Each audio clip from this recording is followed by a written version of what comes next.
Hi, I'm Matthew Fortner, a photographer based in Charleston, South Carolina. Content creators know the value of a good SSD, especially those working on a laptop or on a tablet like the iPad Pro, where onboard storage is very pricey and it can fill up very quickly with media and projects. While looking for ways to streamline my iPad Pro workflow, I've been experimenting with USB-C hubs, but I seem to have hit a bottleneck. But then I got to thinking, would a different SSD perform better? And if you shop around, you'll see a lot of SSDs. Most are formatted in exFAT. This provides maximum compatibility with things that run Windows, Mac OS, tablets, game consoles, and probably more. And the marketing frequently focuses on how fast they are. They love to cite the read speed, but rarely cite the write speed, which is pretty important. And if you spend any time looking at the reviews and the benchmarks, you'll see that the numbers don't always deliver what you might expect. Let's take a look at 3 different SSDs. I started with the SanDisk Extreme. It was my first external SSD. I got the G-Tech G drive, and it tested much slower than the SanDisk. By the way, the SanDisk and the G drive are both from Western Digital. Then came Micron's Crucial X8, and with twice the speed of the SanDisk, it looked very promising. But there was a problem. When the Crucial X8 is plugged directly into the iPad, it's fast and reliable. But when it's plugged into a USB-C hub, it becomes a ghost in the machine. At first, the transfers with the Crucial seemed to be normal, but then they would drag out 10-15 minutes beyond what they really should have. And then error messages began popping up, which I think is a first for me on an iPad Pro. It gets worse. In the Files app, you can see the Crucial SSD mounting and unmounting, over and over and over. This is worrisome enough.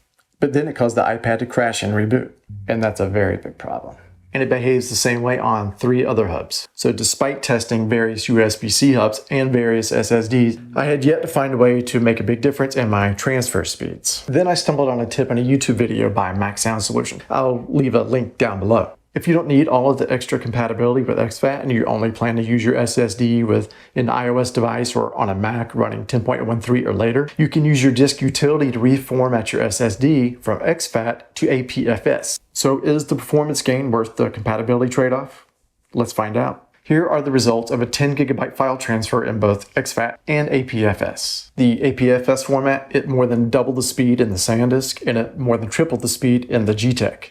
That's a dramatic difference. And while the difference wasn't as big in the Crucial, it was still a pretty big performance gain. Now, some of you might be thinking that 10 gigabytes isn't very big. Some of you might be wondering about 100 gigabytes. Let's check out the results. As you can see, the APFS format more than doubles the speed of the SanDisk, and it completely transforms the G-Tech. It brings their transfer speeds to near as makes no difference to that of the Crucial X8. But remember, I couldn't get the Crucial to work on the hub. Back to what got me started in all this, transferring my media from my SD cards onto a SSD in my iPad Pro workflow. How much did reformatting to APFS help with that? Let's take a look at these results of a 10 gigabyte data transfer from an SD card onto the SSDs through the USB-C hub connected to my iPad Pro. So yeah, maybe we should expect this by now, but the SanDisk was more than twice as fast, and the G-Tech was more than 3 times faster.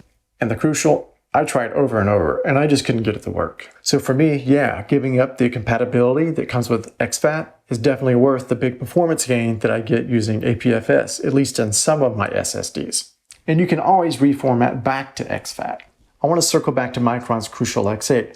I reached out to their technical support, and they seemed genuinely interested in helping, though they did want to point at the USB-C hub. Now, I did try 3 different USB-C hubs, but that's possible. But look, I don't think they're being dismissive. They genuinely seem interested in helping with the problem. But that is a work in progress, and that might be a video for another time.